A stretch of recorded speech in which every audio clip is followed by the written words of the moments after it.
नमस्ते बच्चों, प्यारे बच्चों। आज हम कक्षा 7 की हिंदी की पाठ्य पुस्तक वसंत भाग 2 का पाठ 8 शाम एक किसान पढ़ेंगे।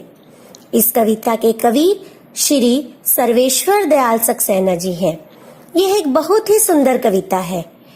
तो आइए इस कविता को शुरू करते हैं और जानते हैं कि इस कविता में कवि ने हमें क्या बताया है। आकाश का साफा बांधकर सूरज की चिलम खींचता बैठा है पहाड़, घुटनों पर पड़ी है नदी चादर सी। पास ही दहक रही है पलाश के जंगल की अंगीठी। अंधकार दूर पूर्व में सिमटा बैठा है भेड़ों के गल्ले सा। तो यहाँ कवि क्या कहते हैं, यहाँ कवि ने पहाड़ का किसान के रूप में मानवीकरण किया है। तो इस कविता में कवि ने जाड़े की एक शाम का बहुत ही सुंदर वर्णन किया है। और जाड़े की जो शाम है वो उसका किसके रूप में वर्णन किया है? किसान के रूप में। तो कवि कहते हैं कि जाड़े की इस ठंडी शाम में ऐसा लग रहा है कि जो पहाड़ है वह मानो किसान की तरह सिर पर बादल रूपी साफा बांध कर बैठा है। साफा यानी पगड़ी, बादल रूपी साफा बांधकर बैठा है। इस कविता में कवि ने पहाड़ को किसान के रूप में इमेजिन किया है, यानी पहाड़ का किसान के रूप में मानवीकरण किया है। तो कवि कहते हैं कि पहाड़ किसान जैसा, किसान के समान लग रहा है कि जैसे उसने अपने सिर पर बादल रूपी साफा बांधा हुआ है। जैसे आप सभी ने भी किसान को खेतों में काम करते हुए देखा होगा, तो किसान अपने सिर पर पगड़ी बांध कर रखते हैं, एक साफा सा बांध कर रखते हैं। तो सिर पर बादल रूपी पगड़ी बांधी हुई है और हाथ में चिलम लेकर पी रहा है। चिलम यानी मिट्टी से बनी छोटी सी सुराख युक्त रचना, जिसकी मदद से लोग क्या करते हैं? धूम्रपान करते हैं। मिट्टी से बनी होती है और उससे धूम्रपान किया जाता है। तो बादल जो ये पहाड़ है हाथ में चिलम लेकर उसे पी रहा है।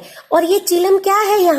यहाँ कवि ने बहुत ही सुंदर कल्पना की है कि चिलम जो है वो उसे डूबता हुआ सूरज, जो पश्चिम में जा रहा है सूरज, जिसकी लालिमा कम हो जाती है, गर्मी भी कम हो जाती है, तो उस डूबते हुए सूरज को यहाँ चिलम की उपमा दी गई है।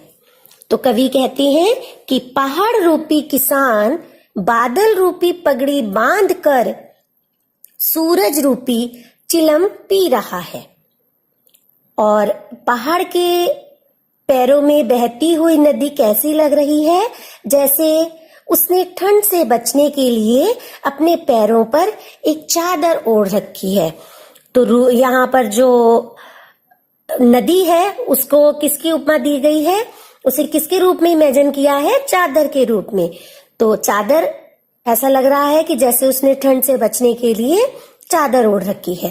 किसान रूपी पहाड़ अपने सामने अंगीठी को सेक रहा है।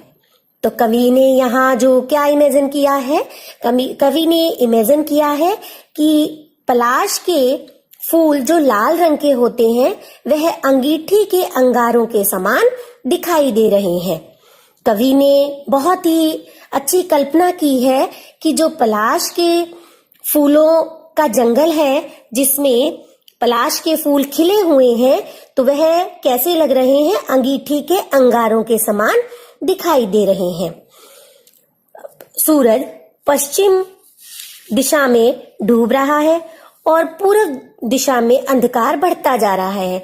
जब सूरज पश्चिम की ओर जाता है तो पूर्व की ओर अंधकार होता जाता है। और ये बढ़ता हुआ अंधकार कैसा लग रहा है? जैसे कि भेड़ों का समूह सिमट कर बैठा हो। तो कवि कहते हैं कि इस पूर्व दिशा में जो अंधेरा है वह भेड़ों के झुंड के समान दिखाई दे रहा है, कि जो अंधकार है वह भेड़ों के समान सिमट कर बैठा हुआ है। तो अगले पहरे में कवि क्या कहते हैं? कवि कहते हैं, अचानक बोला मोर, जैसे किसी ने आवाज दी, सुनते हो? चिलम औंधी, धुआं उठा, सूरज डूबा, अंधेरा छा गया। तो कवि क्या कहते हैं कि पहाड़ रूपी किसान अपने ध्यान में मग्न बैठा है, चारों ओर शांति है। जिस प्रकार कई बार आप बहुत ध्यान से पूरी कंसंट्रेशन के साथ कोई काम कर रहे हैं और अचानक कोई आकर आवाज देता है तो आप एकदम अचंभित हो जाते हैं, चौंक जाते हैं। तो इसी तरह कवि यहाँ कहते हैं कि पहाड़ रूपी किसान अपने ध्यान में मगन बैठा है, चारों ओर शांति है। तभी अचानक मोर बोल उठता है, मानो किसी ने आवाज लगाई हो। कैसे? सुन रहे हो? सुनते हो? और इतना सुनते ही मानो पहाड़ रूपी किसान के हाथ से चिलम छूट जाती है, चिलम औंधी हो जाती है, यानी औंधी यानी उलट जाती है। और चिलम के उलटते ही धुआं सा उठने लगता है। जैसे सूरज डूब गया, सूरज पश्चिम दिशा में छिप गया, शाम ढल जाती है और रात का अंधेरा गहराता जाता है, अंधकार चारों ओर अंधकार छा जाता है। प्रकृति दृश्य का घटनाओं में परिवर्तन होना एक बहुत ही स्वाभाविक वर्णन है। तो कवि ने यहाँ प्राकृतिक दृश्य की घटनाओं का बहुत ही अच्छा वर्णन किया है। तो बच्चों, हमारा यह पाठ यहीं समाप्त होता है।